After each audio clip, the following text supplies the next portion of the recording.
Hello, my friends. It's Amy with amyrich.net. Project number 10 in the 12 projects of Christmas can be another gift card holder. I know I'm obsessed, but it can also be just a really cute gift box for treats of any kind.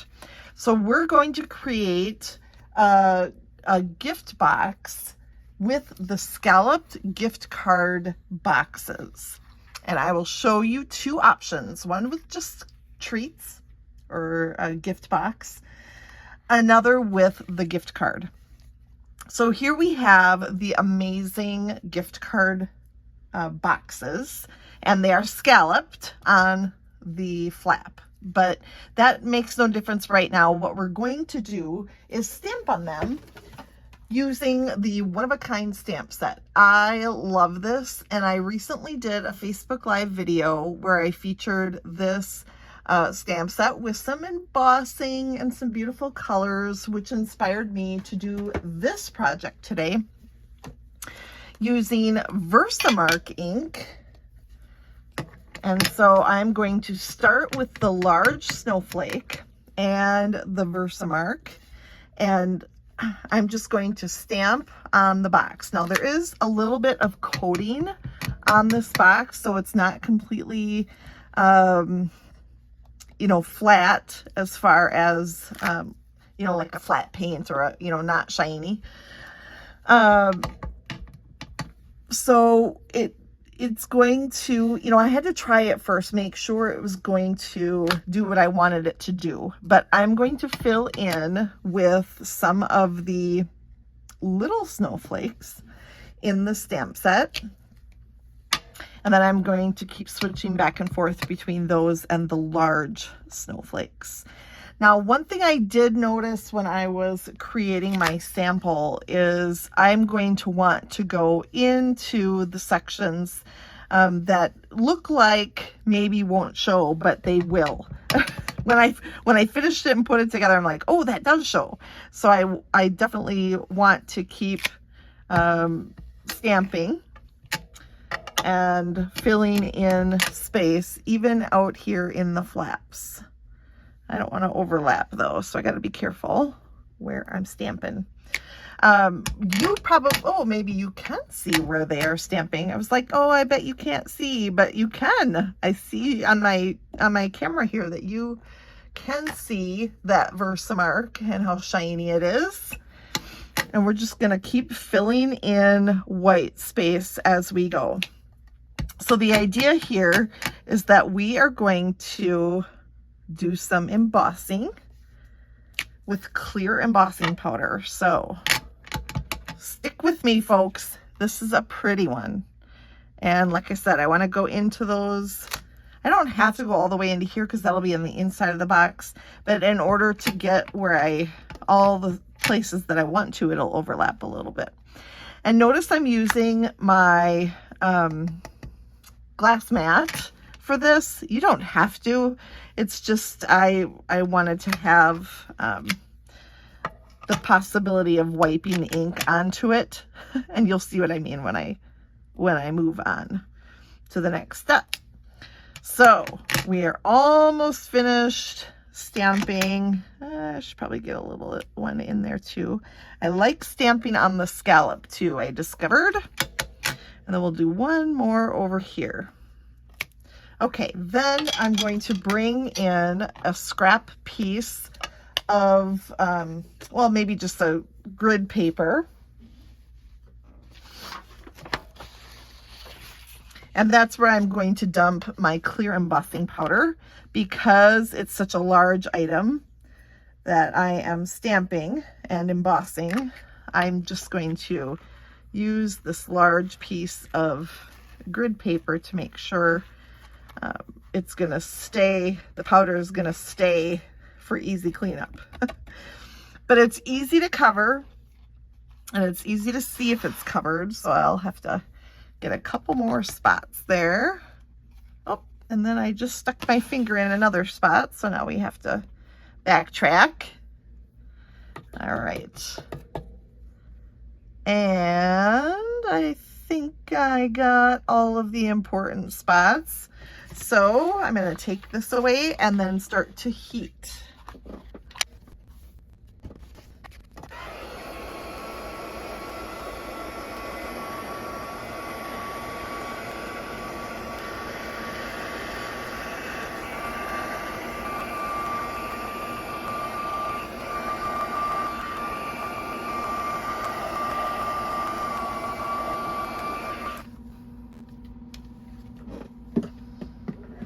The embossing is another reason why I wanted to be on my glass mat, because it allows for me to be able to use heat on it, which makes it easy. I don't have to burn my fingers or anything like that.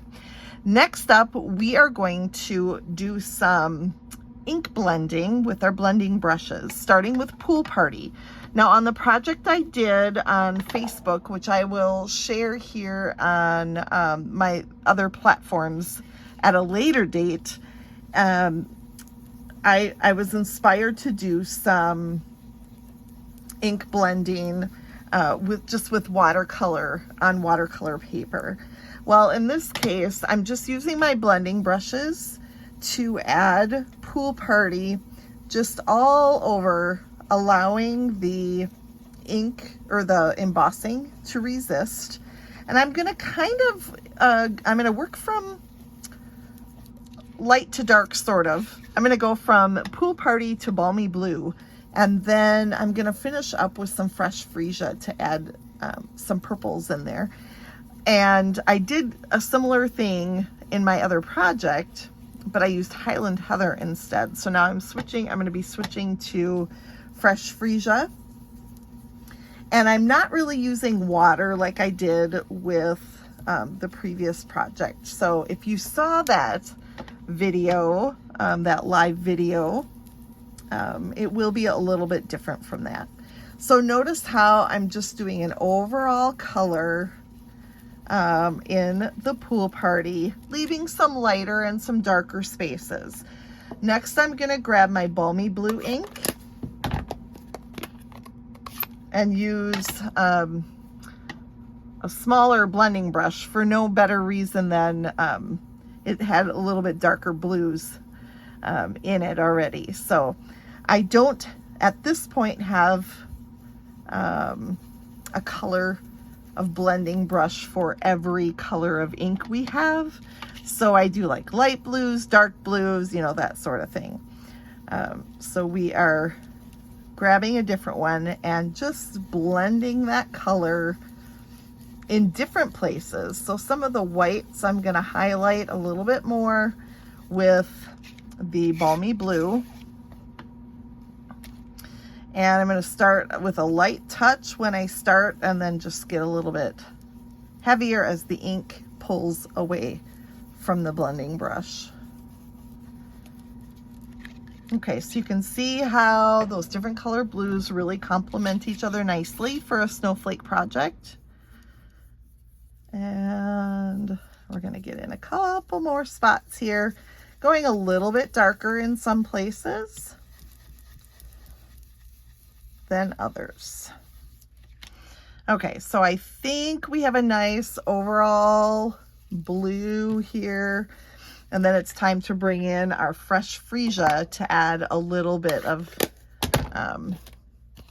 purple in there, because I think it looks super pretty. And somebody said on my live video that it was, it had a similar feel to a designer series paper that Stampin' Up! Had a number of years ago. I agree. I probably in the back of my mind was inspired by that paper. And I just love the look of the blues and purples together, especially when you're creating a pretty winter scene. Okay, so you see now how adding a little bit of that purple just creates an extra layer of gorgeousness. It's so pretty, so pretty. Okay, so I'm going to fill in a little bit more. And you can see how it just, oh my gosh, it's so pretty. It just all blends to make it look like it's supposed to all be melded together. All right, then I'm going to bring in, I said I wasn't going to use water. Well, not really. The reason I say that is because I'm not going to use water to blend any color. I'm just going to use it to add some water drop effects, I guess, on it. So I'm just going to spritz, and I'm going to let that dry, and it'll create this, I don't know if you can see that on camera, which is very sad, but it'll create a water spot on the paper. So I don't want to blend anything. I'm just going to let it dry as is. And then I'm also going to bring in my Wink of Stella. This is an old one, so it's getting down there. And when I squeeze it, it gets really juicy on the end.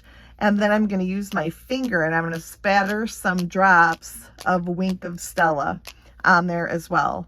So just squeeze, get that ink flowing a little bit, and then just spatter some on there. And that'll just add a little bit more shimmer to shimmer spots to a few areas of the box. Now, if I want to make sure it's dry before I put it together, which I do, I'm going to bring back in my heat tool and heat up those spots, both of water and Wink of Stella. Just get it all nice and dried out. And you can see, hopefully, some of the water spots there. And that just adds a different texture to the whole thing. So it's not just ink, but it spatters, which is so pretty. I just love that look. I feel like I don't do that enough, and it's so easy, especially with the spritzer, just spritzing that little bit of water.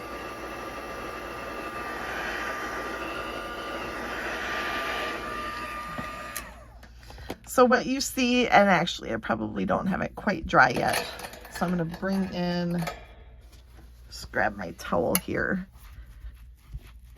and just do that to make sure it's all dried up.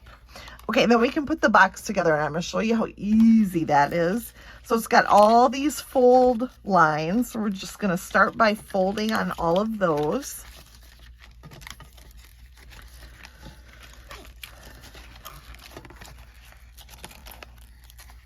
And then we're going to bring in these little tabs and fold the side of the box right over those tabs. And then there's no adhesive needed. It just kind of locks into place there. There's a little tab and a little slit for the tab to go in. If you turn around to the back, you can see where those are. Super nice. And then you do the same thing here. You can really see the water spots here on the front. I love that look. It's so cute. Okay, so a couple tips on what you can do here for, I told you I was going to show you how to use it as a treat box. And so you can, there are blue Ghirardellis out there. I would suggest getting the blue ones.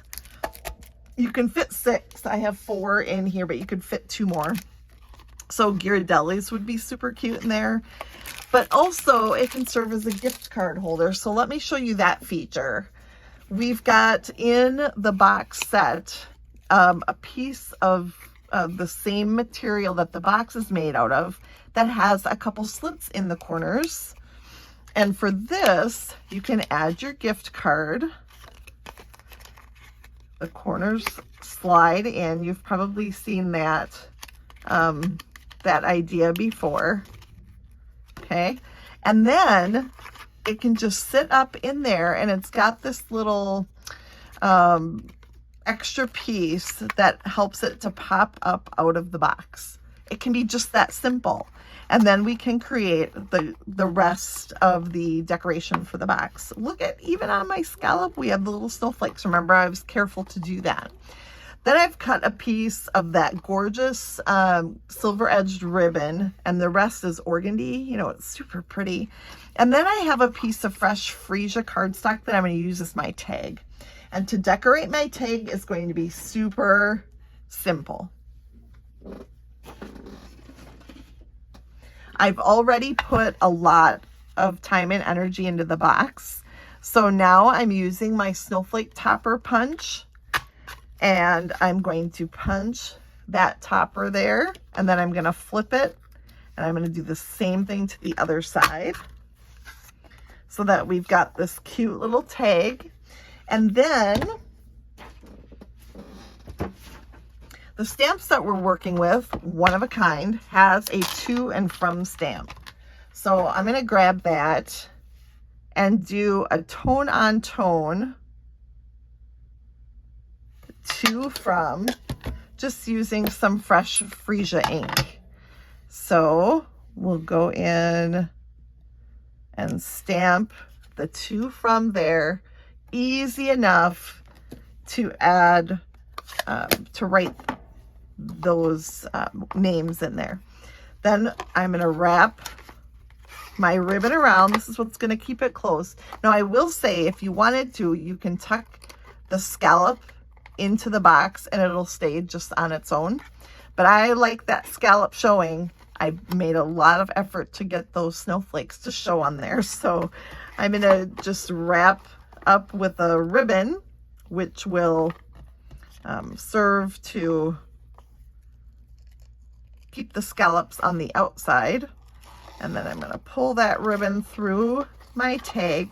I am going to orient the tag this way, actually,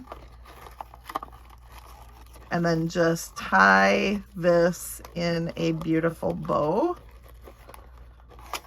And really, this ribbon, oh my goodness, it is so easy to work with and so easy to tie.